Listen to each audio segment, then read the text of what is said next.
Hello everyone, welcome back to my kitchen. అవిసె గింజలు అంటే ఈ ఫ్లాక్ సీడ్స్, వీటితో చట్నీ పౌడర్ ఎలా చేసుకోవాలో చూద్దాము.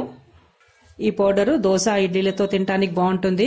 ఇక వేడివేడి అన్నంలో ఒక చుక్క నెయ్యి వేసుకొని ఈ పౌడర్ కలుపుకొని తింటే కూడా చాలా టేస్టీగా ఉంటుంది.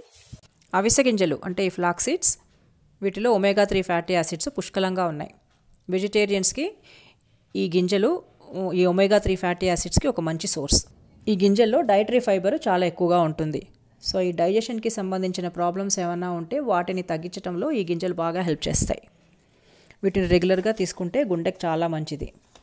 కొలెస్ట్రాల్ లెవెల్స్ని చాలా బాగా తగ్గిస్తుంది, ముఖ్యంగా ట్రైగ్లైజరైడ్స్ లెవెల్ని.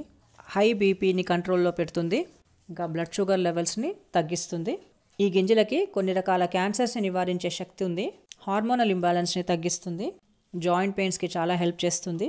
హెయిర్ ప్రాబ్లమ్స్ ఇంకా హెయిర్ గ్రోత్కి ఇది చాలా హెల్ప్ చేస్తుంది.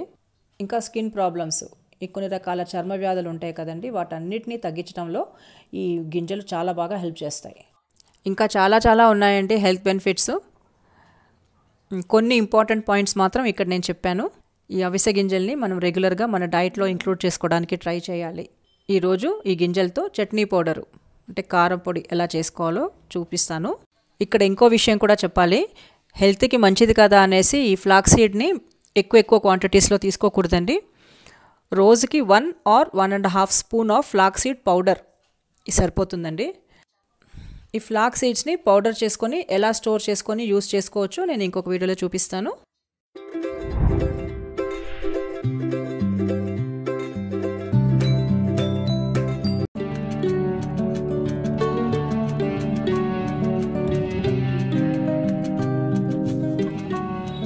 మరి ఈ పౌడర్ ఎలా చేసుకోవాలో చూద్దాము.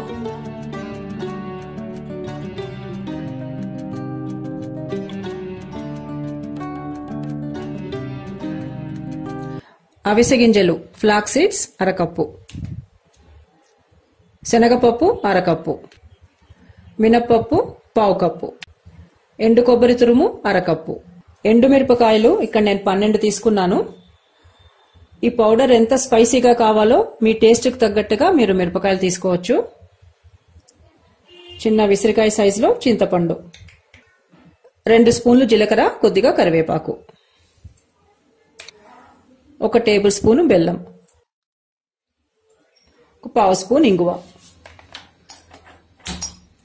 ప్యాన్ని కానీ ఒక మూకుడిని కానీ ఫస్ట్ లైట్గా వేడి చేసుకోవాలి.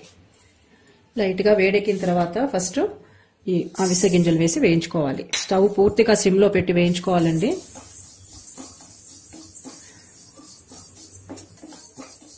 సన్నని మంట మీద వేయించుకోవాలి. ఇవి బాగా వేడెక్కితే మంచి సువాసన వస్తుందండి వేయిస్తుంటే. జస్ట్ ఇవి చిటపట్లాడటం స్టార్ట్ అయినంత వరకు వేయించుకుంటే చాలు. వినిపిస్తుందా సౌండ్?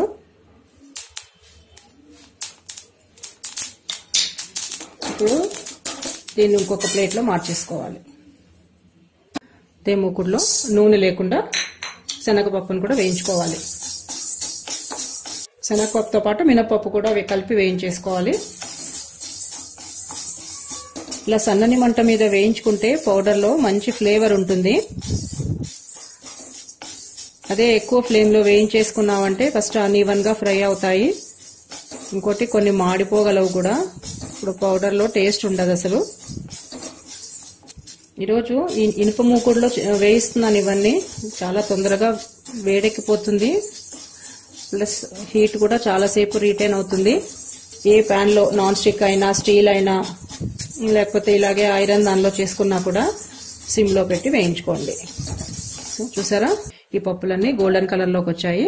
ఇప్పుడు వీటిని ఒక ప్లేట్లో తీసిస్తున్నాను. జీలకర్ర జస్ట్ చిటపట్లాడితే చాలు. జీలకర్ర చిటపట్లాడుతుంది, తీసేస్తున్నాను. ఇప్పుడు ఒక 2-3 స్పూన్ల నూనె పోసుకొని నూనె వేడకంగానే మిరపకాయలు వేయించుకోవాలి. మిరపకాయలతో పాటు కరివేపాకు. ఈ పౌడర్లో వెల్లుల్లి రెబ్బలు కూడా కలుపుకోవచ్చు. అలా కలుపుకునేది ఉంటే ఇప్పుడు వీటితో పాటు వేసుకొని ఫ్రై చేసుకోవాలి.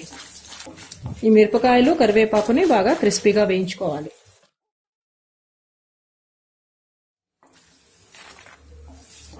ఇదే మూకుడులో కొబ్బరితో పాటు చింతపండు కూడా ఇంగువ. కొబ్బరి చింతపండు బాగా వేడెక్కితే చాలండి, తీసేయచ్చు. దాంతోపాటు ఇంగువ కూడా వేసుకున్నాం కదా, ఆ వేడిలో అది కూడా ఫ్రై అయిపోతుంది. ఇప్పుడు మనం ఇందాక వేయించుకున్నాం కదండి, ఇవన్నీ కలుపుకోవాలి. వీటిలో బాగా కలుపుకోవాలండి. ఇప్పుడు ఈ వేడి మూకుడులోంచి తీసి వేరే ప్లేట్లోకి మార్చేసుకున్నాము. బెల్లం ఇది పూర్తిగా చల్లారిన తర్వాత పౌడర్ చేసుకోవాలి. ఇవి పూర్తిగా చల్లారిపోయింది, ఇప్పుడు పొడి చేసేసుకోవచ్చు. ఇలా మిక్సీ జార్లో తీసుకుని కావాల్సినంత ఉప్పు మీ టేస్ట్కి తగ్గట్టుగా ఎంత కావాలో చూసి వేసుకోండి. అది చాలేదంటే తర్వాత కూడా వేసుకోవచ్చు కదా, ఎక్కువైపోతే బాగోదు. ఇప్పుడు నేను ఒక హాఫ్ స్పూన్ కంటే కొద్దిగా ఎక్కువ వేసానంతే. అవిసె గింజలతో చట్నీ పౌడర్ రెడీ అయిపోయింది.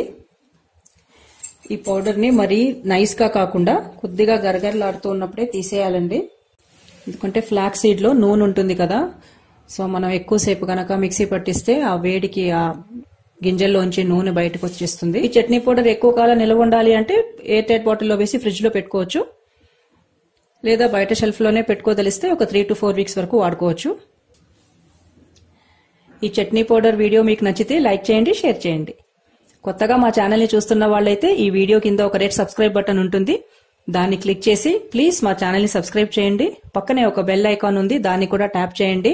సో దట్ మేము చేసే ప్రతి కొత్త వీడియో అప్డేట్ మీకు వెంటనే నోటిఫికేషన్స్ గా వచ్చేస్తాయి. Thank you.